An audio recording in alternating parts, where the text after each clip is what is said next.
Hi, grade 12 learners. My name is Mr. Remy Ngwenya, the history coordinator in the Gauteng province. Today I want to speak to you on how to look at information from sources in order for you to be able to answer questions. The paper of history is divided into two. We've got section A, which is an essay question, section A, which is a source-based question, and then section B is essay question. Now I want us to talk about section A, which helps us to analyze the sources. Many of us do not normally get high marks when it comes to source-based questions. It is because you do not comprehend or you do not understand what are sources and how should they be interpreted when they appear in the question paper. Now today I'm going to assist you to guide you as to how to go about interpreting information from the sources. Now, examiners are using different types of levels when source-based questions are to be interpreted. We've got three different kinds of levels or levels of questions according to the historical information and historical skill that one has to apply. We've got a level 1 question that contains of extraction of evidence from source or definition of historical concept. This level 1 question is the base that would make you to start collecting marks in as far as sources are concerned. This carries about 15 marks in the question paper.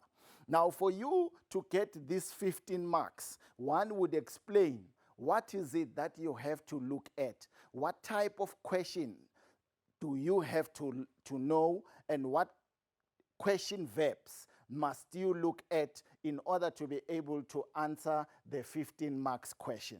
We've got level 2 questions that talks to interpretation of information from sources and explaining information gathered from different sources. This contains about 20 marks, and it constitutes 40% of our work. Now, level 3 questions are the higher order questions. Now, the higher order questions also carries that 15 marks that I talked about, which is 30%. Now, in the higher order questions, you are requested to interpret information. You are requested to engage with sources, such as usefulness, reliability, bias, and limitations. You are also requested by the examiner in this level to compare and contrast information or on different kinds of sources. So what you need to know is that out of 50 marks, when you write the source-based section, which is a section A, you will have 15 marks of level 1 questions, which is 30%. You will have 20 marks, which constitute 40% on level 2, and then you will have another 15 marks for level 3 questions. Now, when you now go through your sources, or when you read through your sources, this is what now you need to know. Level 1 questions. What type of questions must I expect to obtain the 15 marks that I have just demonstrated? One, level 1 questions just want you to do simple thing: extract information. They want you to extract information from the source. Now, how do you extract information? You just read the source and you look for an alternative answer, just as you do in a comprehension passage. Now, when you do extraction, the answers are found in the source. If you see any level 1 question, it simply says to you, look for an answer in the source. You don't have to think it out. You don't have to sort of like look for it or interpret it. You just have to quote it from the source itself. Now, mostly the level 1 questions, they carry a maximum of 2 marks. They normally say 1 times 1. Once the question says 1 times 1, it means the answer is to be extracted from the source. Once you see 2 times 1, know that there are 2 things that I must take out from the source. The question verbs. Now, each and every level has its own question verbs. So the question verbs to extract information from the source are list, quote, identify, and name. Now, these question verbs are simple question verbs, because remember, when you set a source-based question, we move from simple to complex. So the simple part is that you list according to the source, name according to the source, identify from the source, or give reasons from the source, or name 2 things from the source. So the level 1 questions simply wants you to obtain information from the source.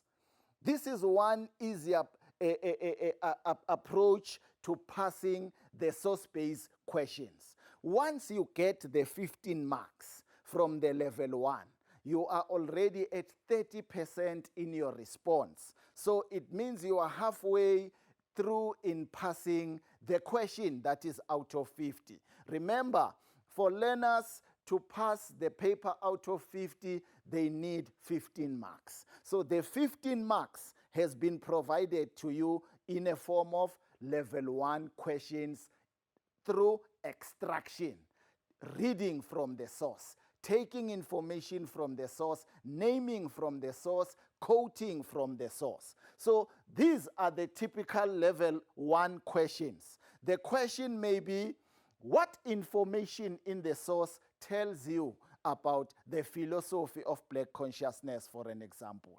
A question may say, quote 2 reasons from the source to prove that the black consciousness influenced the 1976 riots. A question may say, what do you understand by the term black consciousness? So these are the typical questions that you must expect every time you answer the level 1 questions in your source-based. So in the source, you have this 15 marks that is given to you. Level 2 questions. When we talk about level 2 questions, what type of questions are we referring to? Level 2 questions require you to interpret information. They require you to analyze. Now, when you interpret information, it means you are no longer using the source, but you are using the source and the knowledge that you have gained after studying the content. Level 2 questions does not require you to directly quote from the source, because the source questions have been allocated the first 15 marks. When you look at level 2, it means now you must use the source and your thinking in order to answer the questions. Now, these questions, they carry about 4 marks in the question paper. They normally appear as like this, 2 times 2. Now, what are the question verbs that are used for level 2 questions? Question verbs are saying explain the concept, comment, describe, organize. Now, remember, you need to know and you need to master the level question verbs so that you know that when the question starts to say quote from the source, it's a level 1. When it says define, it's a level 1. But when it starts to say explain, the level has gone higher. It's a level 2. Therefore, the mark allocation must meet the level. Level 1 is 1 times 2, 2 times 1. But level 2, the mark allocation goes higher. So every time you answer the source-based question, it is important that you must look into the mark allocation. The other question verb may say comment on in as far as the source is concerned. It may say describe. It may say organize information. So these are the question verbs that are used for level 2 questions. Now, typical questions that you may discover in the past exam paper may say, what message does the cartoonist convey? Now, remember I said to you, the level 2 questions require you to interpret. Don't just look at the cartoon and say it says this, but you must interpret the message that you derived after looking at the cartoon. So it may also say, explain in your own words. Now, if you do not have content with you, if you do not have the study of that particular aspect or topic, like the black consciousness, it might be difficult for you to explain in your own words because you must interpret the information. You must not just use sources as they are. You interpret. You look for evidence that will assist you to interpret information from the source using the question verbs that have been given to you. Explain in your own words, or a question might say, what do you think about the philosophy of black consciousness? You need to interpret information. Now, level 3 questions. Level 3 questions require you to explain different perspectives. You look at things like drawing your own conclusion, coming up with your own understanding and conclusion about a particular historical event.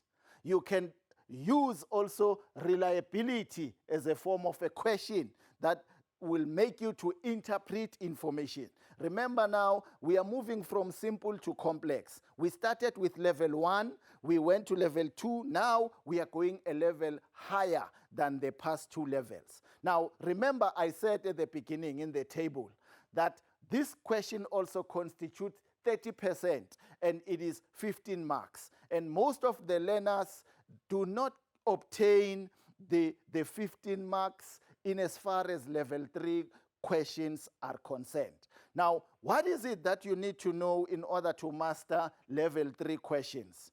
These questions also carry a maximum of 4 marks. When you look at the question paper, do not only focus on the question and the source. Another thing that you need to use is the mark allocation on your right-hand side towards the end. Now, you have 1 hour to answer a 50 marks question. Therefore, there are so many things that you need to check. You need to be looking at your sources, you need to be looking at the mark allocation, and you also need to be looking at various forms of questions, how they are phrased. So immediately you see a particular question verb and a mark allocation, you must know that this is now a level 1. This is just from the source. This is now a level 2. I must use the source and my information. This is now level 3. I must talk about different perspectives. Your usefulness, the limitation of a source, which are the verbs that we are going to discuss as the lesson progresses. Now, the question verbs that you find in level 3, you may be requested to compare information. Compare source 1A to 1B. You may get a question of contrast, wherein you look at the opposite, which is posed by the source. You can also find this one, which appears on both level 2 and level 3, commenting on, or how does the character in the source justify. So you will look into these question verbs. They are telling you that the question is higher than level 1 and level 2. It's a now level 3 question. You will find questions such as Explain to what extent the evidence in source 1A. Or you may find a question that says, compare evidence in source 1A and in source 1B. You may find a question that says, comment on the usefulness, a usefulness of a source, reliability in a source, limitations of information.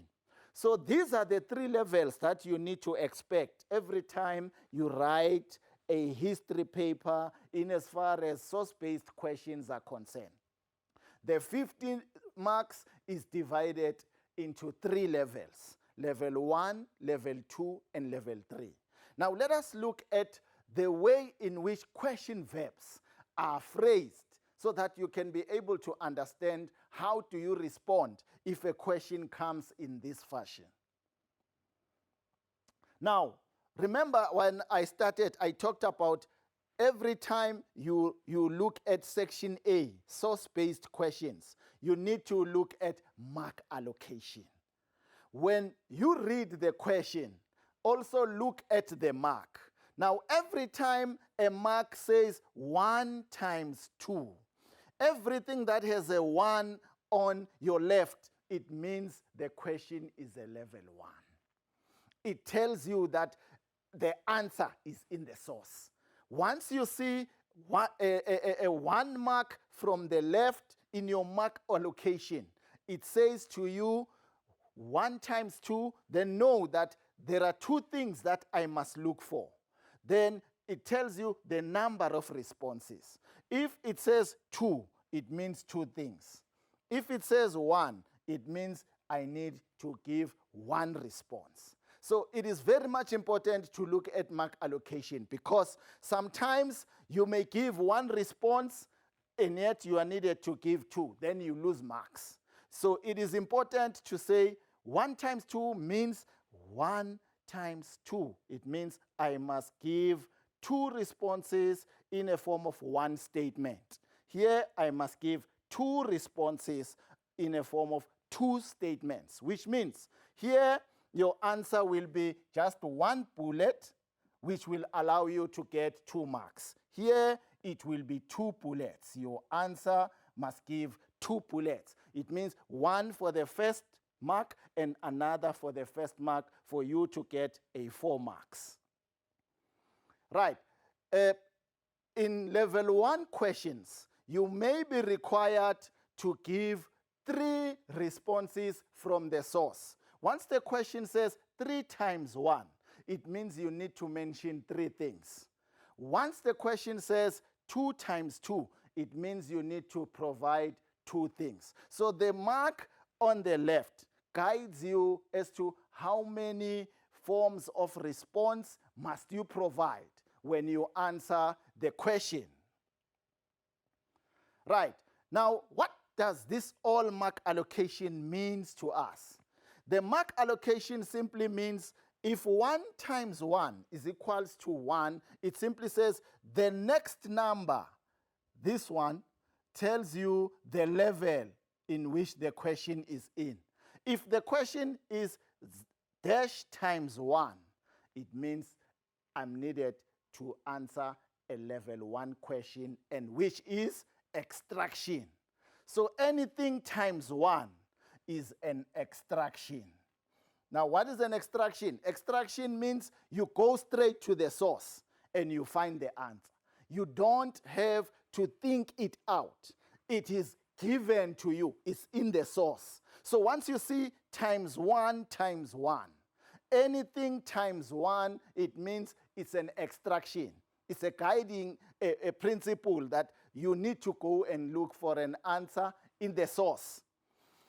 If you see a mark allocation that says 1 times 2, you go and look in the source first, then the answer might be there. Or look at the way the question it is phrased. It might be telling you to look in the source.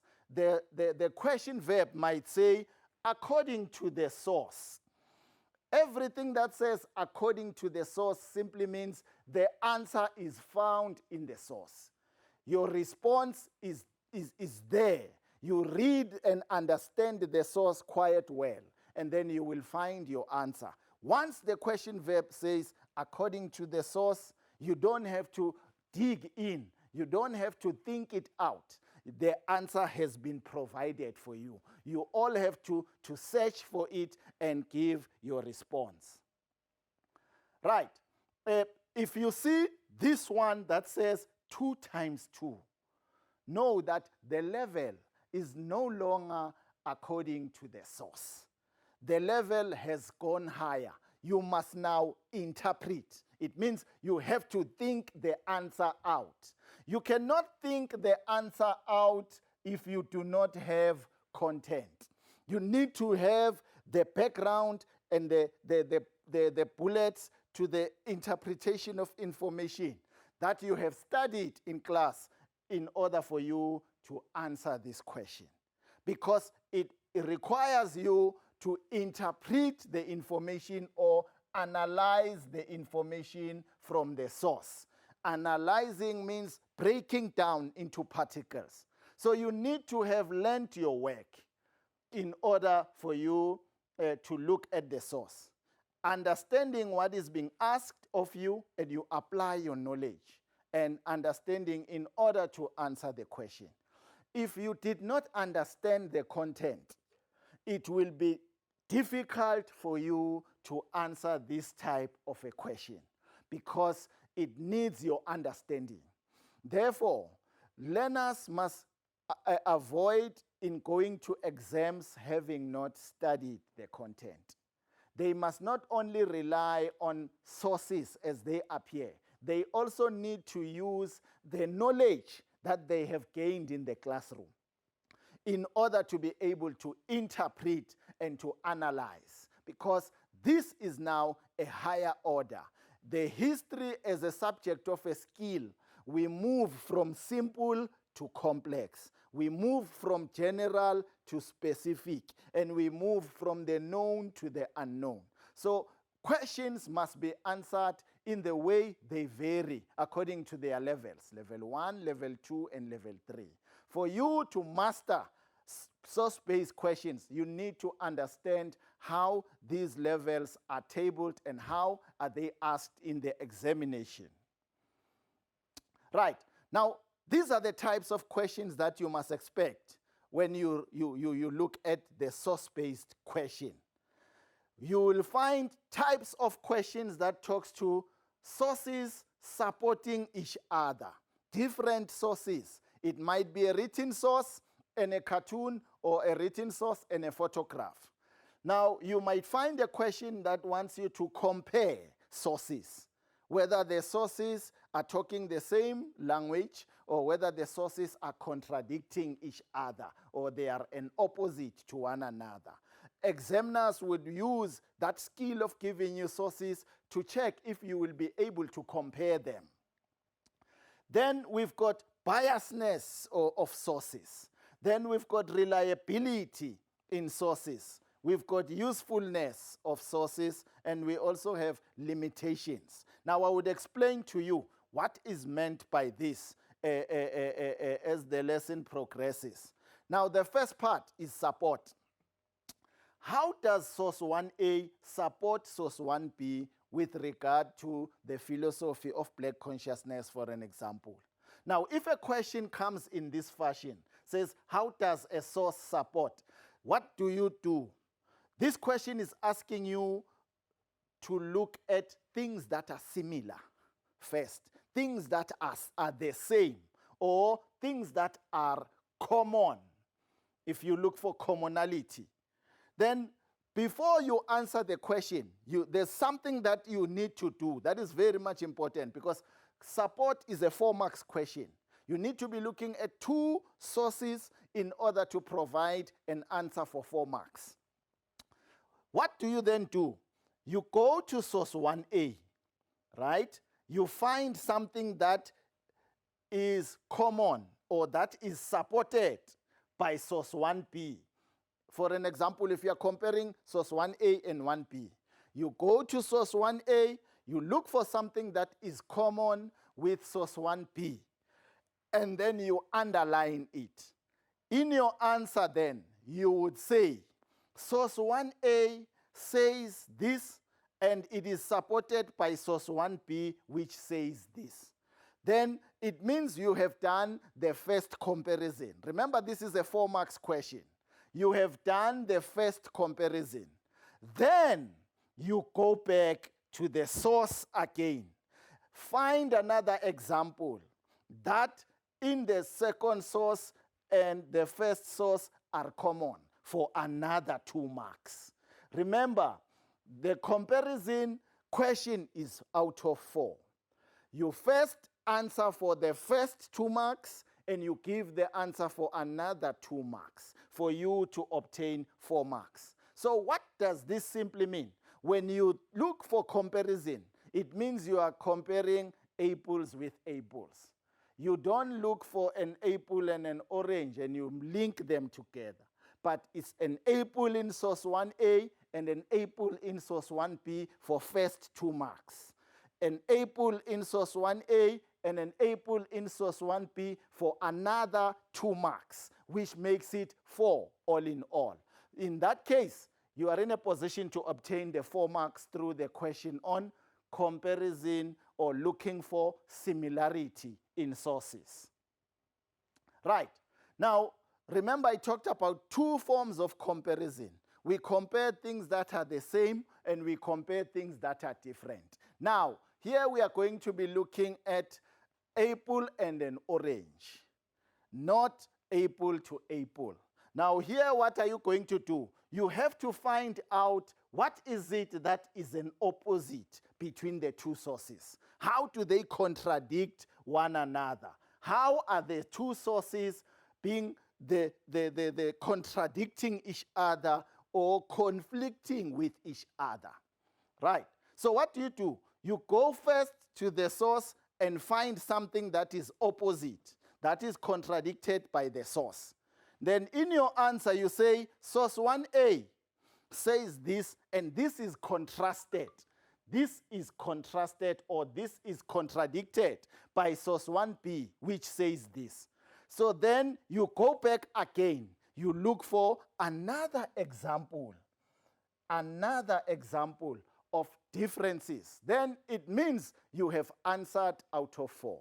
The first bullet talks to the first contradiction for 2 marks. Another bullet talks to the second contradiction, which is also 2 marks. Right.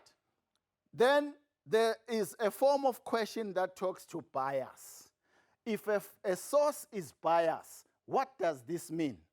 A source that is biased is a source that poses one particular viewpoint.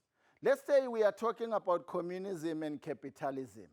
A source may promote communism in a way that it influences people to go along with it. Then that particular source is biased because it looks at a particular view. So it is one person or country's opinion on a particular matter. So a biased source is also in a form of a limited view. It is limited because it focuses on a particular. It is not broad or it is not versatile. So it looks at a particular concept or ideology. And then in that case, we call that source biased. Then we also have questions on reliability. If we want to know what reliability covers, we then have to understand 2 questions that we need to know: whether the source is reliable or it is not. Remember, a source has to be reliable for us to make use of it. Then, if the source is reliable, is it accurate? Is it exactly what transpired or exactly what happened? If a source is reliable, can the source be trusted? Can I trust that the source is about this event? If your answer to this is yes, then we can say the source is reliable because it talks to this or because it covers this portion, because it relates to the impact of Black consciousness, for an example. Now, what is it that you look for if you want to know if the source is accurate? You need to know who wrote the source. when was the source written? And why was the source created? To promote something, right? Is the evidence in the source consistent? Which means it must be consistent for the source to be reliable. It must not change. If it keeps on changing, then that source can be termed unreliable. Right, then we've got what we call usefulness in sources. Usefulness in sources, it depends on the purpose of the source. For you to be able to use anything, you must have a purpose. There's a purpose for a pen, there's a purpose for a cup, there's a purpose for a table, there's a purpose for a board. Now, if you want to know if the source is useful, what is it that you have to look at? You also look at the accuracy of the source if it is around the historical event. Does the source means what it says? Can the source be corroborated?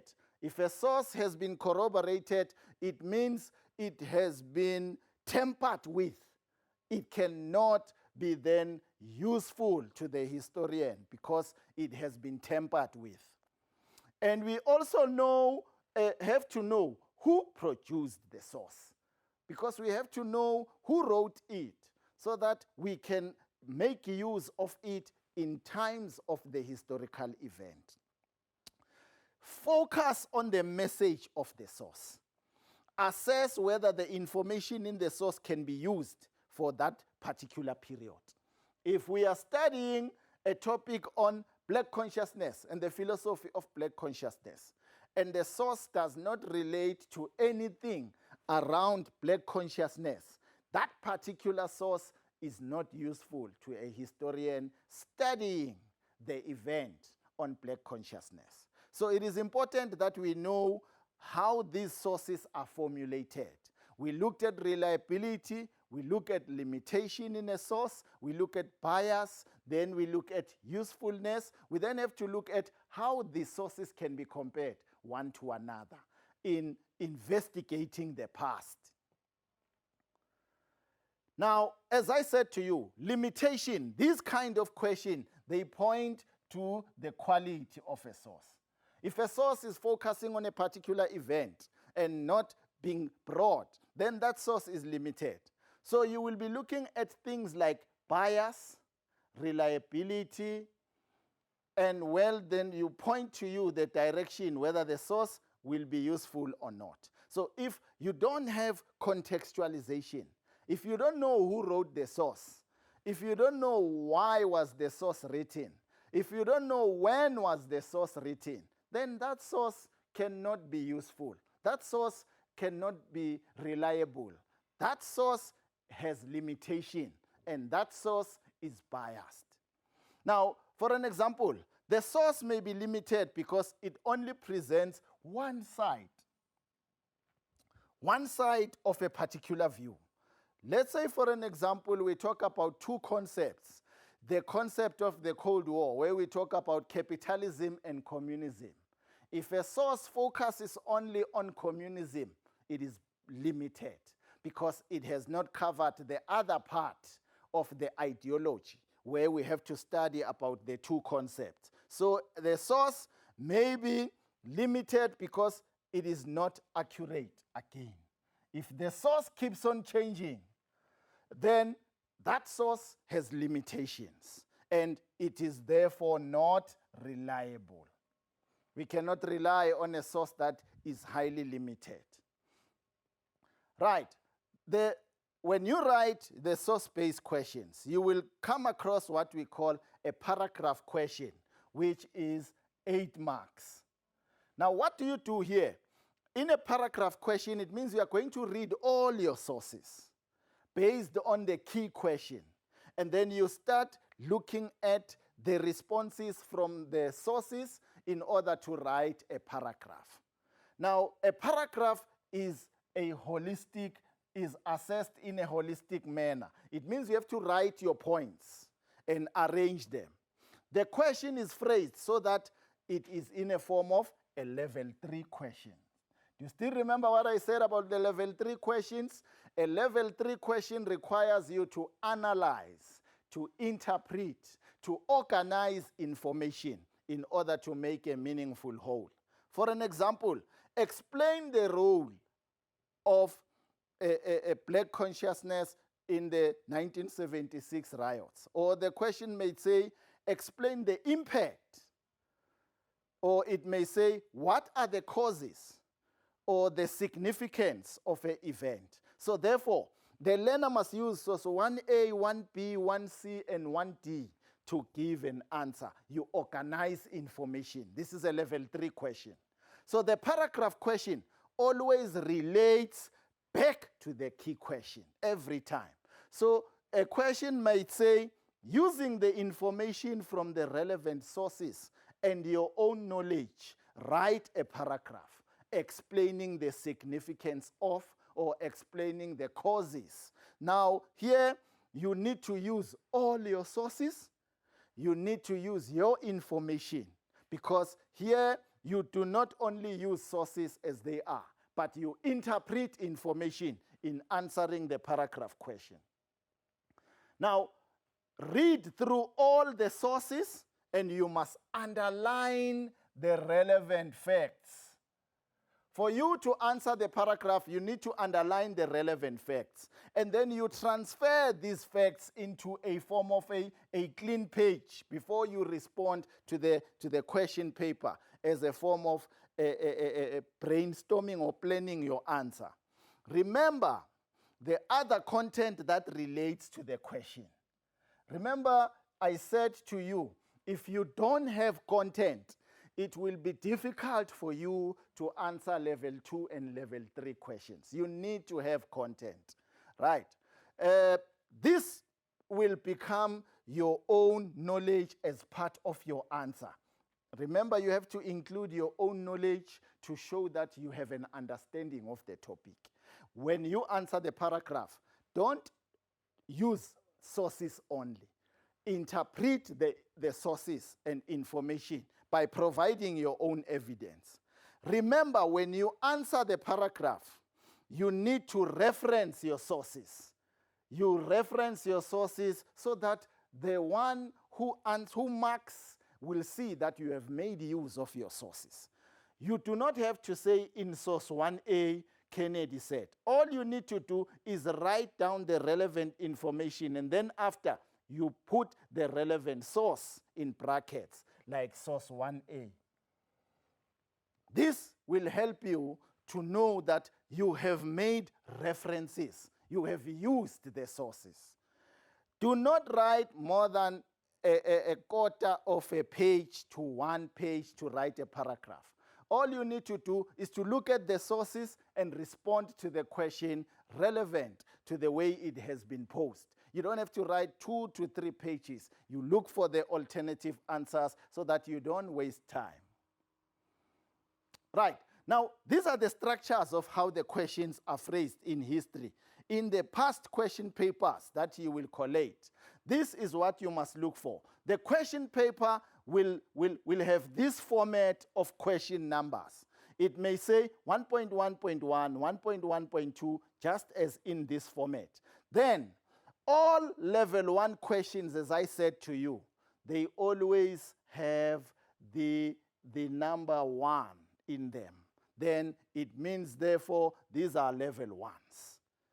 They have 1 times 2, 1 times 3, 1 times 4. Everything that has a 1 on your left tells you that the answer is according to the source.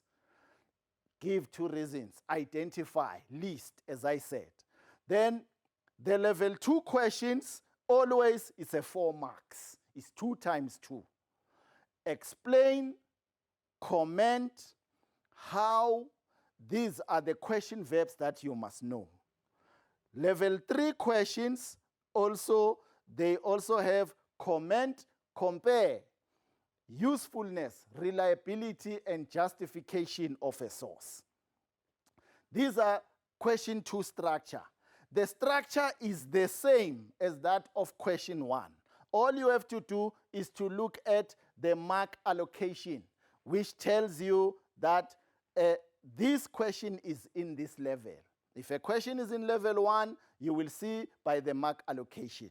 If the question is in level 2, you will see also through by the mark allocation. So all questions structured in the way that it gives you the 14 marks for a level 1, which is almost 30%. It gives you another 20 marks, and then it gives you another 30%, which is another 15 marks. Right. These are the question structures. We do understand them. Now, remember what I said to you.